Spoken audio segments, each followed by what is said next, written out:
Hi there, everybody. My name is Tran Mendez, and I am with the Center for Teaching and Learning. I am an academic trainer here, and today we have Dr. Abigail Scheg from the School of Business. She is the Associate Dean, and she is going to be going over lots of great tips on how to write your resume and your CV.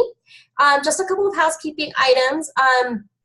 This webinar is being recorded, so you'll have access to it in a few days in the Commons. If you would like to ask a question, you can either use the chat feature or raise your hand, and when the time comes, I will unmute you and allow you to ask your question. Other than that, I am going to turn it over to Dr. Scheg, and I hope everybody learns a lot today. Perfect. Thank you so much, Tran. I appreciate that. Hi, everybody. As she said, my name is Abigail Scheg. I'm the Associate Dean for the School of Business, and I'm delighted to be here today to talk about writing resumes and CVs, which are curriculum vitae. If you do have any questions as I'm going through this, I'm really hoping that the people who are attending, maybe you have a draft of a CV or a resume, and you have some questions about what you have there already. So please ask your questions anytime. I'm happy to take them. So here are just some items that we're going to talk about today. So we're going to talk about what is the purpose of a resume and a CV. And then specifically, what is a resume? What's a CV? We're going to look a little bit about references in case anybody has any questions about including references. And we're also going to talk about consistency in language and in presentation. We're going to look at visual considerations of the resume and the CV document, and then we're going to look at a couple of examples and talk through it. And again, if anybody has specific questions about your own resume or CV or other application documents, I'm happy to take those as well. So we're going to talk a little bit today about resumes and CVs in kind of a general sense. But remember, I have this reminder here, any position that you are applying for or submitting your credentials for may have more specific requirements for your resume or CV, or they may ask you to include specific things. So when I talk about writing resumes and CVs, I usually speak about it as though you're creating like a general baseline document from which you would work off of. And then you can always tailor this general basic document to the unique position or opportunity for which you're applying or for which you're sending your credentials. So sometimes, depending on your field of study, your field of work, you might just have one resume, one CV, that's it. You send it out to everywhere you're applying, especially if you're applying for the same type of job. But if you're somebody that's looking across fields, you might have multiple resumes that you use depending on the type of application or the type of job for which you're applying. So just something to keep in mind there.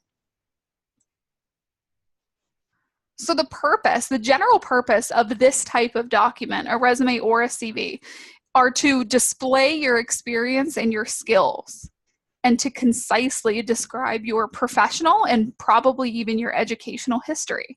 Why would you use this document? You might submit it for job applications. I think that's the most common reason that people usually talk about resumes and CVs, submitting them for job applications along with other documents like a cover letter or references or anything like that. You might also, though, need a resume or a CV for a lot of different things: grant applications, promotion documents. If you're applying for something like an internship, a graduate or a research assistantship, a postdoc, sometimes even conference proposals, speaking engagements will require that you submit a resume or a CV along with your proposal. But I wanted to stop here and see what other ideas have any of our participants had to submit a document for, a CV for, or had to submit a resume for. What am I missing on this list?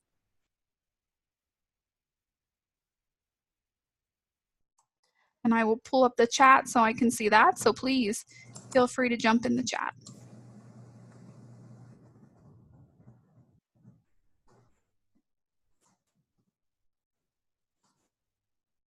We have one hand raised here. Deborah Brady, I am going to unmute you.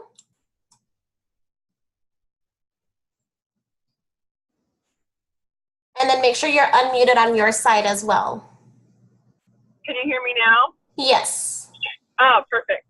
So the only addition that I might make is, so I work in government contracting, and a lot of times we have to submit resumes and CVs as a part of our proposal. Absolutely. Yeah. So similar to submitting something like a conference proposal, there may be items internal to your workplace, or if you're compiling workplace documents that might be submitted externally to your workplace, you might need that as well. That's great, Deborah. And Timothy, Brandon, I just unmuted you. Thank you. I'm interested also, if we could briefly cover it, in short bios that you might want to present for speaking engagements or other blurbs that you might have in webinars or other blogs. Absolutely. We can certainly talk about that. Thank you. Thank you. Okay, and I see a couple of other items in the chat: scholarships, sponsorships, court filings. A good general response, Annette, anytime your credentials or your background is required. Contract proposals, those are all great ideas. And that scholarship, or even applying to school, applying to a program of study, or like I said, maybe an internship, another professional development opportunity, might be another reason for you to share your credentials. Let's see. So we can talk a little bit about presenting a short bio. So one of the things we're going to talk about with resumes and CVs are that they are really kind of shorter documents that are a little bit straightforward and not typically written in prose. And what I mean by that is that they're not typically written with full sentences. So you might have brief descriptions of the things that you do. However, depending on what types of applications you're submitting, and this happens a lot with conference proposals, somebody will want a bio for you, and they usually give you a word count. So a 250 word bio, a 50 word bio, a 3-page bio, not usually that long. But that's an opportunity for you to maybe take the information that's in your CV or your resume and put it into prose, put it into full sentences, kind of weave it together to make that holistic story rather than the more bulleted list that the person might find on your resume. So I know that that's just kind of a brief overview of bios, and we can talk about that a little bit more as we move forward here. So let's get into what is a resume and a CV, and then that might help to inform what information you might have in a bio as well. So what is a resume? A resume is a brief being the really important word here, a brief outline of your professional experience. We're talking 1 to 2 pages total, so really condensed information. It should be in reverse chronological order, which means that it's your most recent whatever you're putting first. So your most recent education, and then you go backwards. Your most recent workplace, and then you go backwards.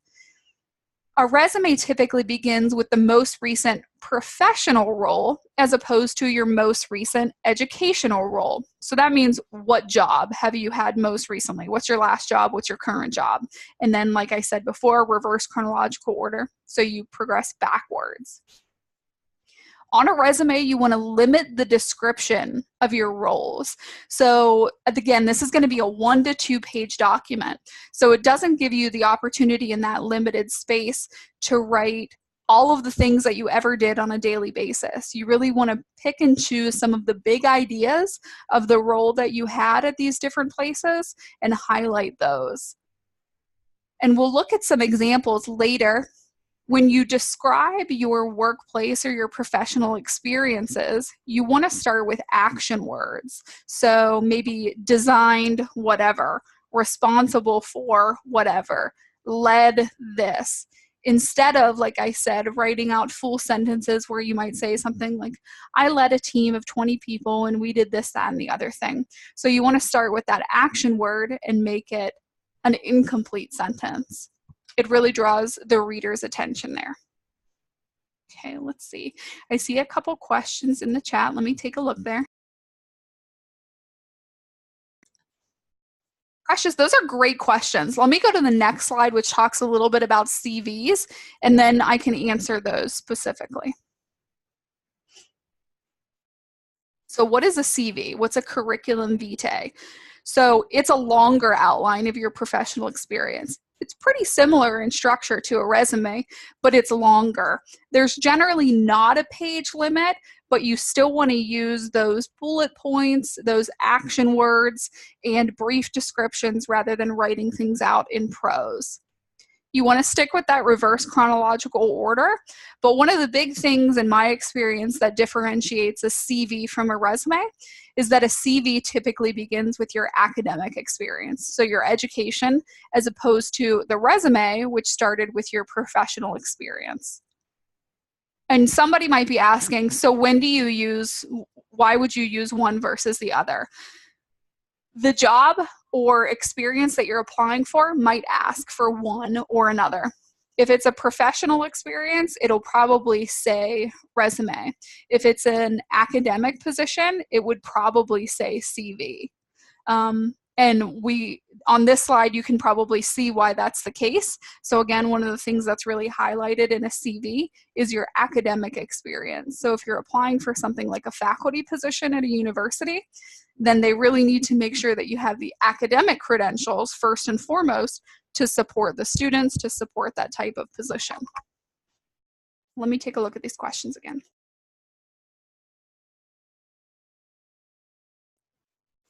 So the first question, what is the suggested way for informing of graduate credits and courses you qualify to teach when applying for an academic position in cover letter or CV? So it depends. That is something that you can absolutely list on your CV. So on my CV, I have the institutions for which I've taught courses, and under it, I list out bullet points what the courses were. So the course code, the title, and then I also list if it was a virtual or a face-to-face. If it's virtual, then I also list the learning management system that I used.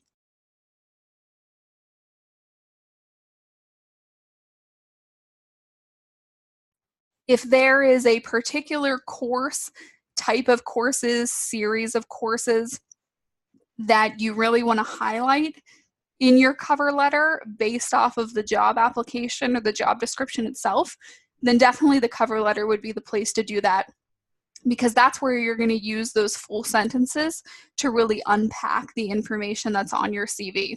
So perhaps on your CV, you just have the single bullet point that lists that you taught, we'll say an introduction to business course. Excuse me while I drink more water, sorry.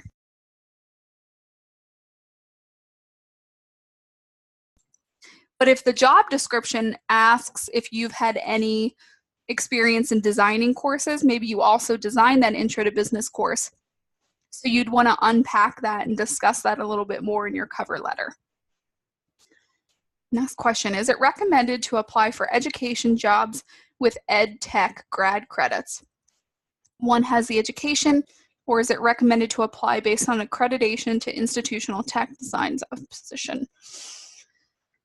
I think you'd have to give me a little bit more information to give you a better answer here.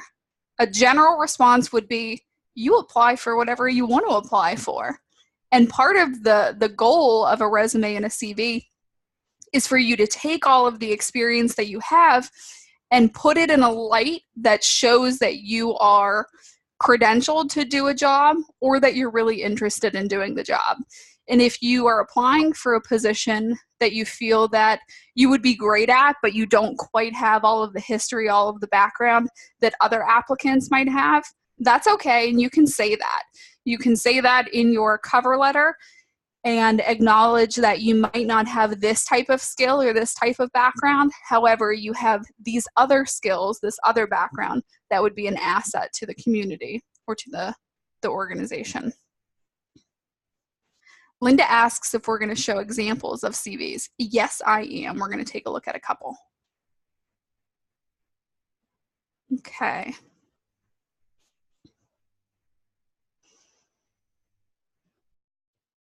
All right, I see a question about if you don't have any teaching experience, but you want a teaching job. Yeah, so you can put if you have any relevant training positions. For instance, maybe you help to onboard people at a place where you used to work. So that might not be directly teaching positions, but that would be relatable experience that you have, and you could highlight that.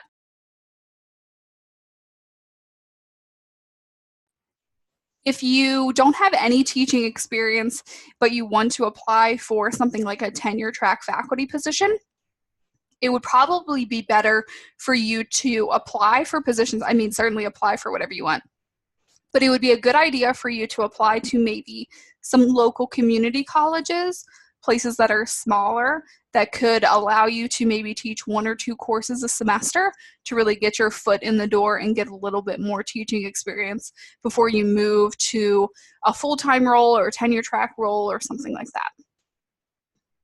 So I hope that answers that.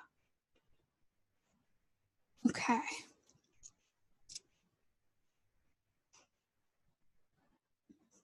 Yes. Okay, question. An example, if a vacancy is for early childhood, however, your grad credits are in ed tech or something else, would it be important to highlight lower level educational experience? Absolutely. So you would want to put your best foot forward in showing how and why you are credentialed to teach or to serve in the capacity of that position, even if you may not meet all of the requirements that are on the job description. Some of that might be dependent on, and I know you mentioned this in your earlier comment, Precious, some of it might be based on accreditation requirements when you're talking about higher ed. So that might automatically put you out of the running. If they really need somebody who had a certain amount of credits and your transcript doesn't show it, that might be a problem, but a lot of accreditation organizations will say X number of credits or sufficient background or sufficient work history. So demonstrating that you have a work history to back up that claim is definitely worth your while to put forward. What if you took studies, but you were not trained in the skills required? So you mean, what if you took a course like in human resources, but you haven't actually worked in human resources? I would maybe highlight the things about taking that human resources course that stood out to you. So maybe a couple of bullet points if you're listing it on your resume or your CV to share specific things that you think might be applicable to the job. So in your HR 101 course, you had the opportunity to do mock interviews. And if you know that conducting interviews is going to be a really important part of the job for which you're applying, then highlighting that you participated in those mock job interviews would be an important thing to highlight there. Great questions. I love the questions. All right, I'll move on to the next slide, but please keep your questions coming. So questions, should I include references? It really depends on the application and how you have your document set up. Generally, I would say no. I have not had references included on my resume or CV anytime that I've applied. I do have them available. I have it on a separate page that I'm ready to send if anybody requests, or if it's a requirement, if you're filling out a job application online, it might require you to fill out references or to upload a document with references. If you're concerned, you can always include them, or you can add a line like references available upon request at the bottom of your CV or your resume.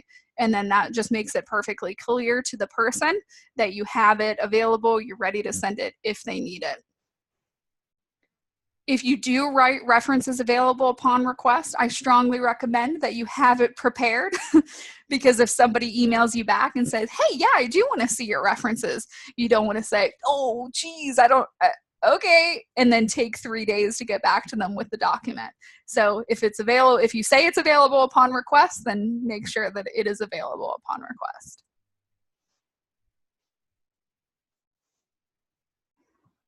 Let's talk a little bit about consistency, and then we're going to look at some examples of what I mean by consistency on a resume or a CV.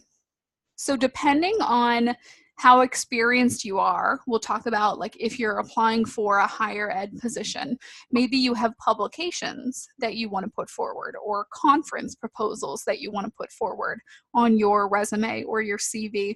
So how should those be formatted? So I have MLA question mark, APA question mark, Chicago. Any guesses as to how one should format these on their resume or their CV?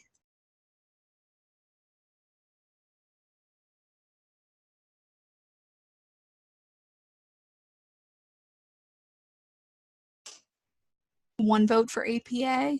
I like it, Linda. It's a trick question, kind of. Not really. Yeah, that's a great answer, Shirley. As accepted in the profession, as long as you keep the same style throughout. That is exactly right. So moreover than what formatting style should be required, it's that you're aware in your presentation of the document, you are aware of what's necessary to be presented for your field of study, and that you're consistent in the presentation of the information throughout. So if you have 10 conference presentations that you want to use, it's okay if they don't exactly align with MLA or APA or Chicago or any type of formatting. However, they need to be consistent. If you have crazy fonts and this one was copied and pasted from a website and this one was copied and pasted somewhere else and it's all over the place, that's really difficult to look at. And you have to remember that this is just a single document that someone is looking at and someone is judging you on. So as clean and consistent as it can be throughout is really important. Okay.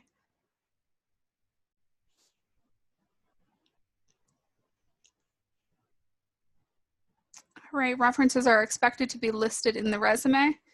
Okay.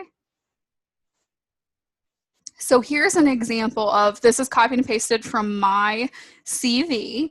And so this is just an overview of how I have, these are conference presentations structured. So the name or names of presenters, a year with a month, the title of the presentation, a brief explanation of what it was or what it was for, and then the physical location. So it doesn't really align with any formatting style. It's closer to MLA formatting style than APA, but more importantly, it's consistent throughout the document. The item that I have highlighted here, if you'll note, I am the fourth person listed here. So this was a group presentation, a panel presentation that I did with some colleagues at a big conference, and this was the order in which we were listed on the conference website, on the schedule. And so this is the way that it needs to be presented on my CV. It doesn't matter that it's mine. It doesn't matter alphabetical order, anything like that. It should be the way that it's listed on the publication or the journal or the conference website. Why? Because when you're talking about listing things out in terms of academia, this is important to note, whether you're the first author or the fourth author or whatever. Depending on your field of study, that's actually very important. So you want to make sure that it's an accurate representation of the items that you wrote or participated in.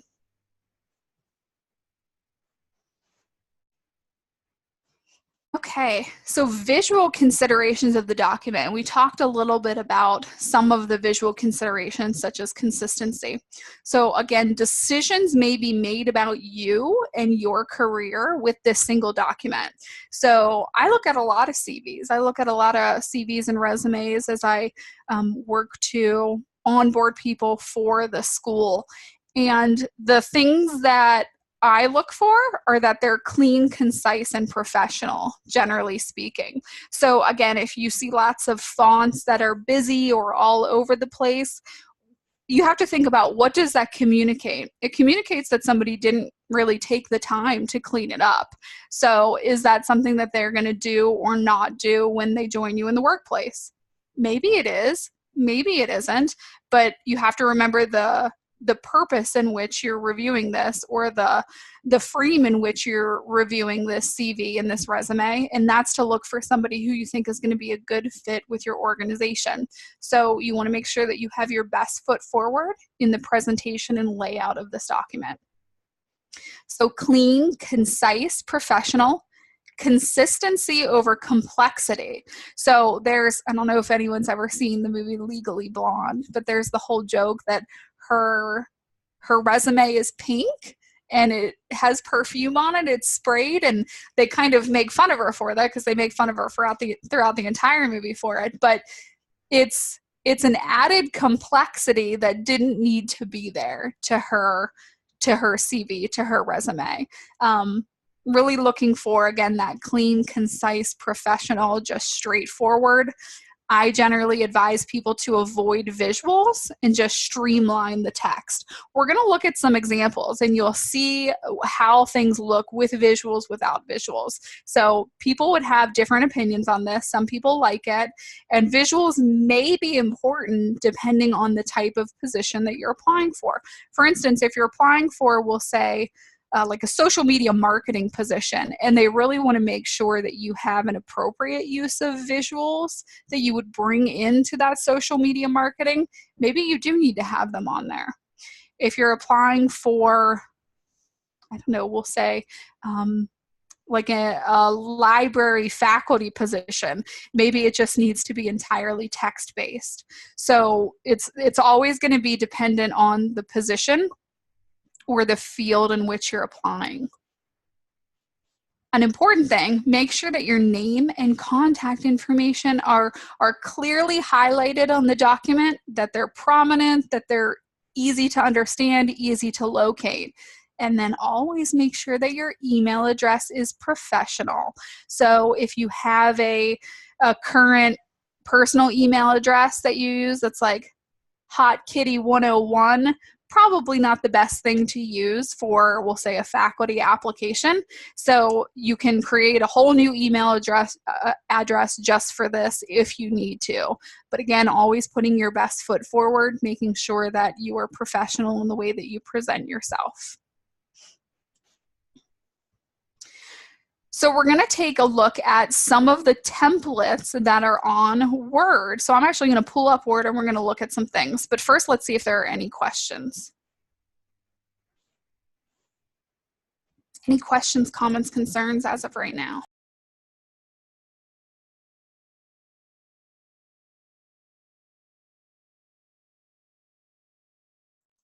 I don't see anything in the chat. Perfect. Thank you. Mm-hmm. Okay. So some of you might be thinking, how am I supposed to actually structure this document? So we talked through some of the items that need to be included there, but what should this actually look like on the page? And for those of you who might not be super tech savvy, it can be a little bit intimidating trying to figure out how this layout should be laid out on the actual page. And in case you don't know, Microsoft Word has templates for a ton of different types of documents, including resumes and CVs. They also have templates for cover letters and, invoices, all sorts of things. So let me go ahead and pull up Word, and I'll show you how I got there in case you haven't used it before. So this is just a blank Word document, and then I'm going to open a new document.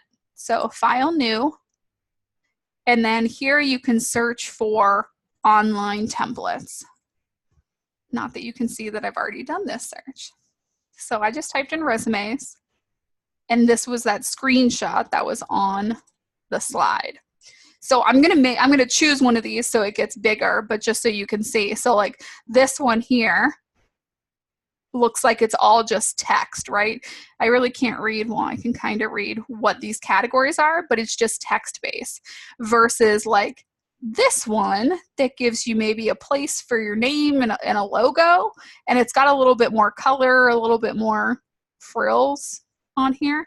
And then there are things like this one or these down on the second row where you can actually add your own picture to the resume or the CV. Me personally, I'm a big fan of just these plain Jane ones, but there are tons of templates. Let me scroll down a little bit. Tons of templates on here. So lots of different layouts, and some of them you might decide are appropriate for a specific type of position as well. So again, if you've ever used the Word or actually any of the Microsoft templates, there's usually some sort of theme, like pink floral cover letter. So that's kind of the theme for this one. So if you're going to apply for a job at a florist, that might be the perfect cover letter or resume template to use, versus if you're going to apply for something in traditional academia or anything like that. So there are layouts for resumes, extended CV, or resume. So let me take a look. Let's just go back up to the top, and I'll choose this one. Perfect. Okay, so the good thing about using these resume or CV templates on Word is that it's super easy. It's basically just fill in the blank. So it prompts you, and then you can move through and add different information to the categories. Okay, if there are certain things, like you have an email here,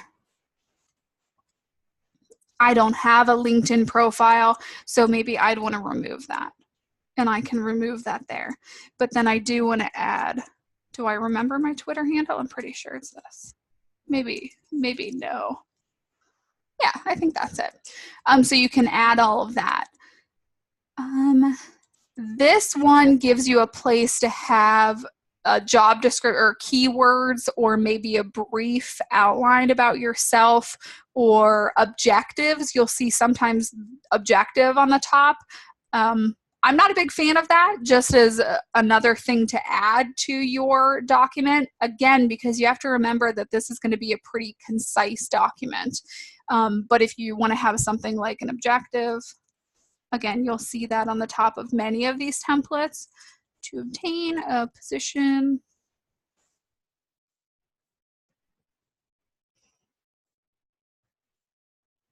And that might be something, just to keep in mind, that might be something that you adjust based on the type of position for which you're applying. So I just made this up: to obtain a position at a marketing firm conducting social media research. But if I'm that person that is, we'll just say, getting an MBA in general business, so then I can apply for all sorts of jobs that might use this, then I might need to adjust this for each type of job for which I'm applying, or each type of opportunity. An objective would need to match the opportunity for which you are submitting your credentials. So this would work if I'm actually applying for a marketing firm. But if I am submitting this resume for a grant application, then that doesn't really make any sense. So I would need to modify this to win a grant for X, Y, and Z. So that's just to keep in mind, something that you would need to adjust further based on the type of position or opportunity for which you're applying. All right, I see a question. With email address on CV, is it proper to list your address at current university or use a personal address? Great question. And I would say that depends. So if you are planning to move, or if you are a student who is about to graduate, that means your address might be changing, or you might be losing access to a university email, then I would recommend that you use your personal information. If for any reason, you're going to continue usage of a university or business address, or a university or business email address, and you prefer that as a means of communication, then you certainly can. You just don't want to use this email address and then quit that job the next day, and then the person can't get a hold of you. If you're not sure, then probably just creating, again, a general email address that you can use just for applications. That might be a good route to go. Okay. The interesting or tricky things about templates on Word, just so you know it, is that sometimes the formatting is a little difficult to use. Sometimes it gets a little temperamental. So if you decide that you have another job that you want to add here, so sometimes, we'll see, I'll just try it here. Sometimes it gets a little tricky. There, that one worked perfectly. So you have another job that you want to add there. But then you want to remove something. Sometimes it'll mess up the template. So just something for you to be aware of. Sometimes, again, it's just a little temperamental. So it might take you a little bit of time to play around with it to get it to look the way that you want it to look. If you are just following through and filling out those gaps like I started to do when I pulled this up, then it's pretty darn straightforward. Let's see, let me pull up another one. There was the extended CV one. So let me, oops.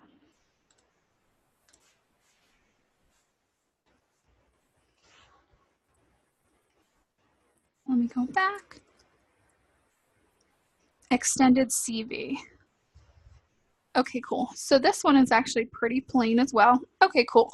But one of the things that we talked about at the beginning was the main difference that I see between resumes and CVs was that last resume that we were looking at, it started with your professional experience, the dates that you worked at a company, the title of your job, job description, all of that, versus what I just pulled up, which was, it's listed as a CV template, and that starts with your education. So this one actually starts with PhD. It's just assuming everybody has a PhD.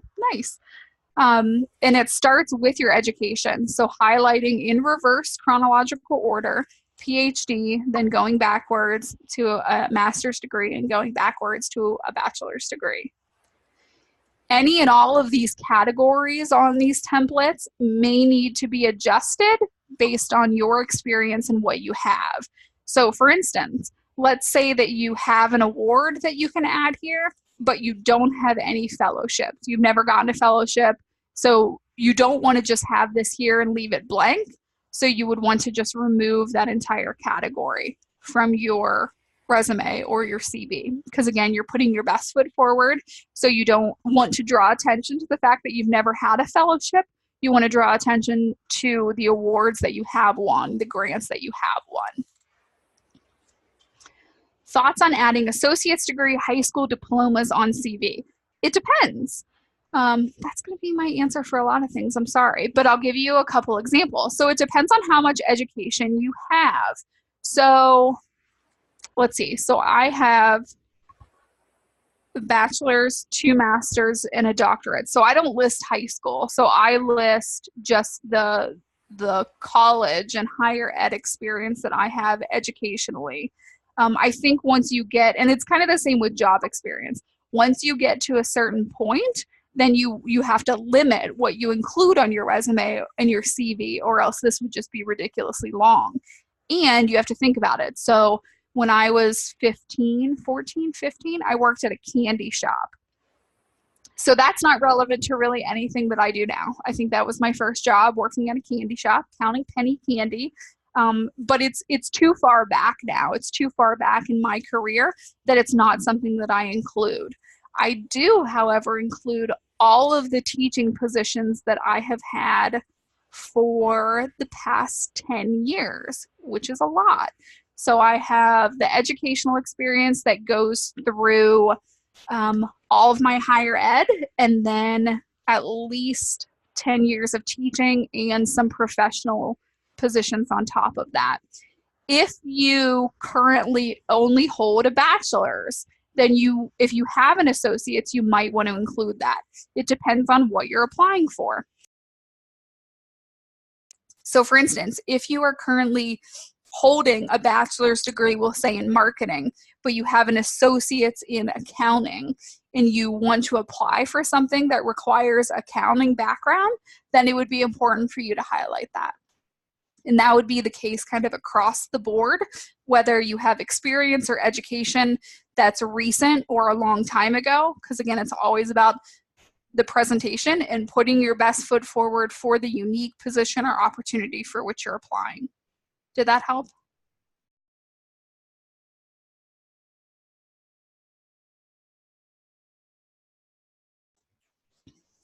Okay. Any questions about these templates? I know that we just looked at a couple and there are a ton of templates here. Any questions on these? Yeah, how about listing certifications, somebody asks. Absolutely. Certifications are really important depending on the type of career that you have. For instance, if you're in IT at all, certs are where it's at. So if you're looking at one of these templates, we'll look at this one again, and certifications are something that you hold, but they're not on here, but you know that that's going to be important, then let's modify a category. Kind of like how we took out fellowships, you can modify categories as well. Title of certificate. And then you can list out all of the certificates that you have and where they're from, what year you earned them.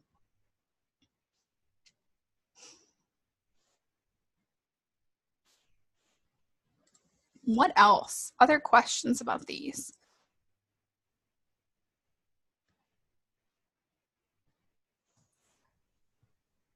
Dr. Scheg, there is a question in the chat box from Timothy. Okay, let me see. All right, I've been advised by a recruiter to not use a word template, avoid objective, and include a memorable measurable result for each. Yeah, that's great advice. So not use word template. I personally do not use a word template for my CV. It's similar in structure. No, it's not really similar to that. I'll try to find an example of what mine's similar to.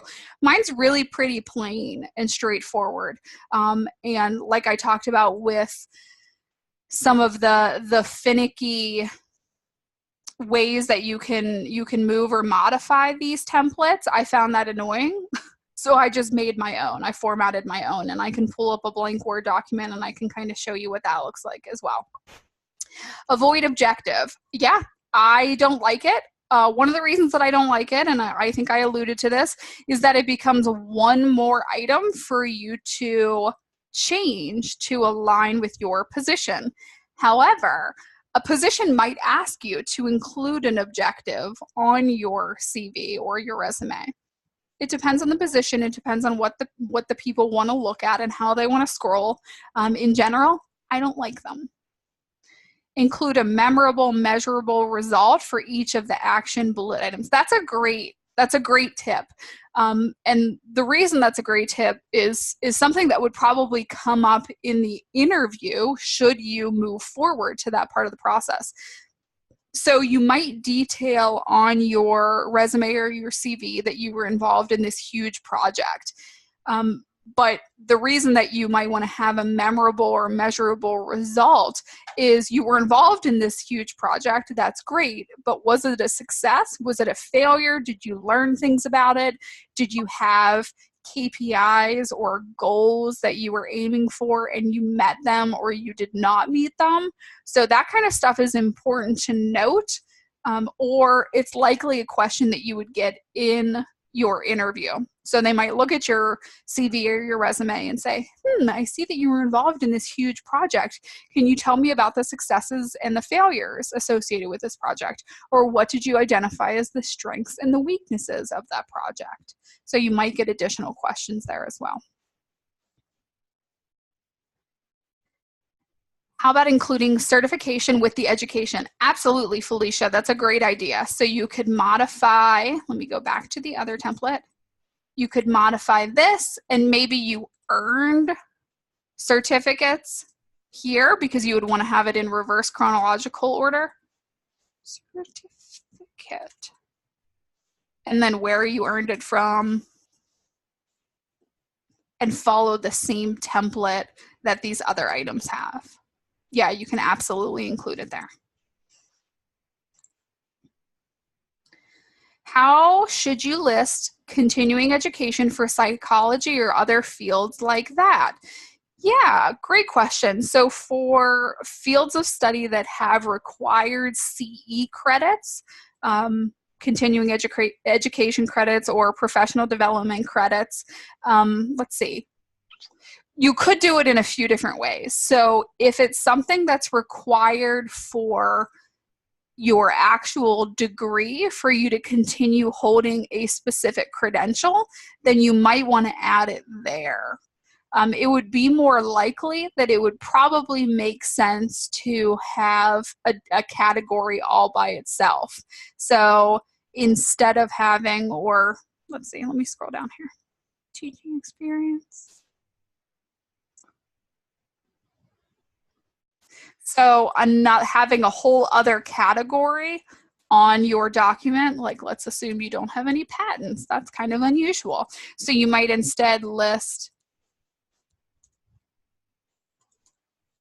continuing education credits. And then again, just follow a similar structure to the structures that you have in the areas above, and list out the title, the date.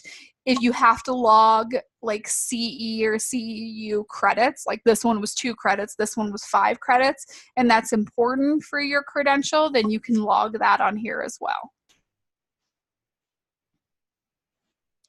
Great questions. Okay, perfect. So yeah, I know I scrolled through this template. This was the extended CV template, which is pretty long. It has a whole lot of suggestions.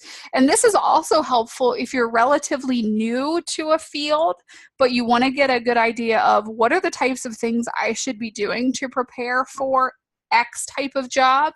Taking a look at different resume or CV templates, or looking at resumes and CVs of people who are colleagues or people who you aspire to be like, can be really helpful, because you might not have even thought, wow, I need professional service, which means like volunteer positions specific to your professional role, versus community service, which would be volunteer positions specific to your community, your hometown, things like that. So if you're wondering, what could I do to be a better candidate, you can look at any of the categories. Do you have these skills? Are these skills that are important to the fields or the type of positions for which you want to apply? And these could be items that you work on. You kind of use it as a checklist. How does a PhD student address the degree while working on a dissertation? Awesome question. So let me scroll all the way back up. Don't get seasick while I scroll. Sorry. Scroll all the way back up. So a few different things. So you could list yourself as ABD. So ABD is a credential that stands for all but dissertation. So you're a PhD candidate, you're ABD. You could also just list yourself as PhD candidate, or you could just list the year. So the year would be in the future. So May 2022 is your expected graduation date. So somebody would take a look at this and see, you're not a graduate with a PhD. You anticipate being a graduate with a PhD by 2022. So a few different ways to do that. I'll add that to the chat. So that was ABD is all but dissertation, which means you have everything for your PhD program done except for that dissertation. Or you could list yourself as a PhD candidate or a doctoral candidate.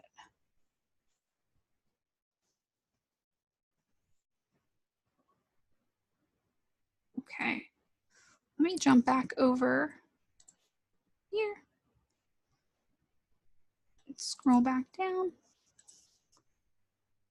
So we looked at these. So now we're here with questions I think we have about 10 minutes left. So what other questions do you have? And then I also want to make sure that people have my contact information. So as Tran shared, this is being recorded and we're going to post this on the Commons in case there's anything that you need to revisit here.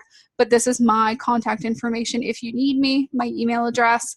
A thing that you can book an appointment with me if you need to chat with me if you have any additional follow-up questions.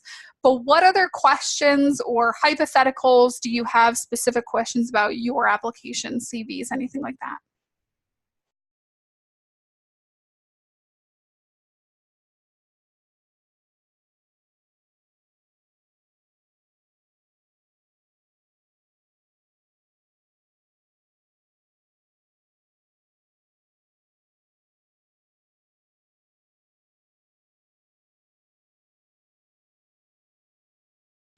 Did I mention cover letters? Not really, but I'm happy to.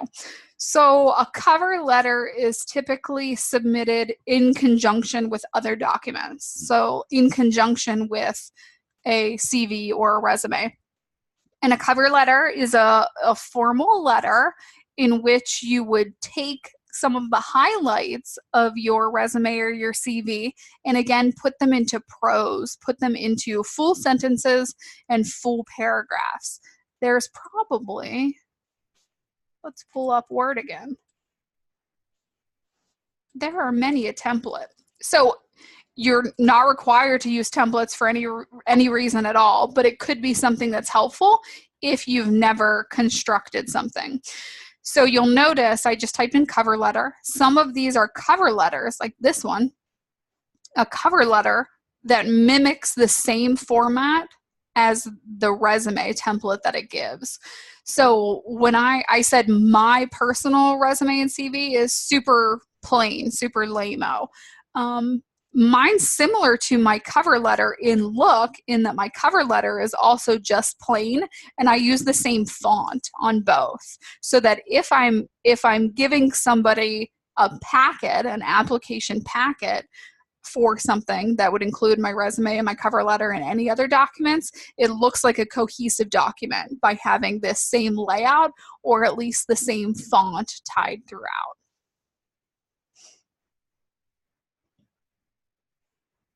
Let's just take a look at this. This is a pretty plain looking cover letter. So this, again, you don't have to use anything. It just kind of gives you an idea of the things that you might want to include or a layout that you might want to use.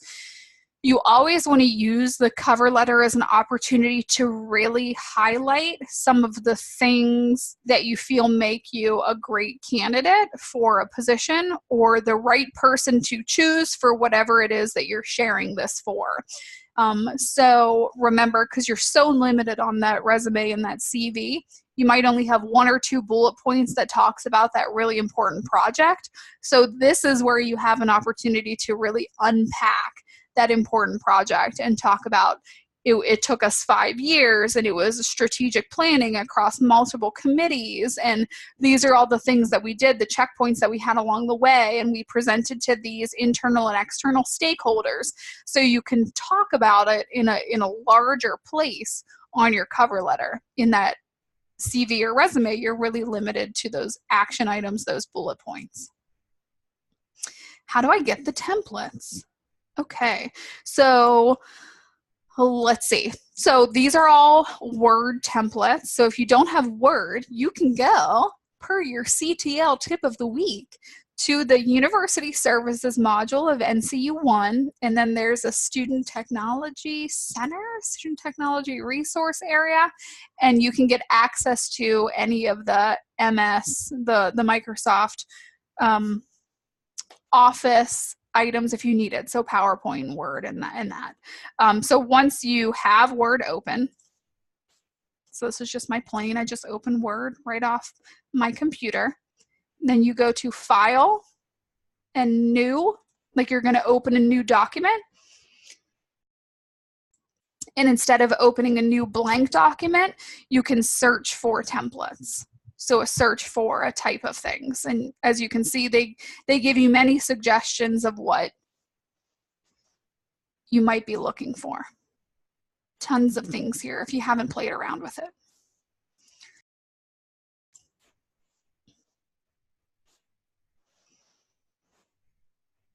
You can also take a look, Google resumes, CVs, cover letters to take a look at some examples of things. Again, it might be a good idea for you to connect with somebody in the field, a colleague, somebody you know pretty well, and ask to take a look at their information if they'd share it, so you can see kind of what it looks like in context. Okay, couple more minutes. Any last minute questions?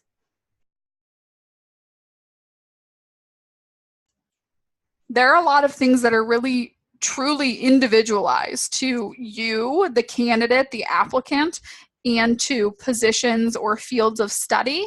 So please let me know what additional questions you have here, or if there's something unique that you want to share to your field or your experience.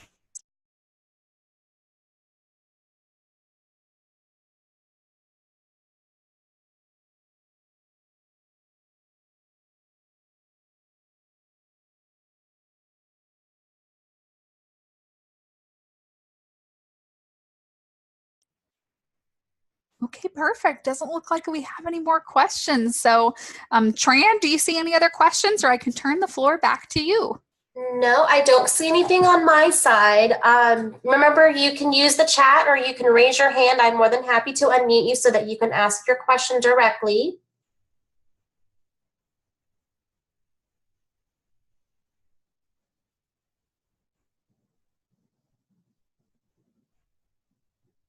I'm not seeing anything else coming through, but Dr. Scheg has shared her contact information here on the screen. Again, this was recorded. I will be posting it in the comments within the next couple of days here. And thank you so much for your time here today, Dr. Scheg. We really appreciate it. My pleasure. Thanks, everyone, for your attendance today. Have a great day, everybody. See you next time.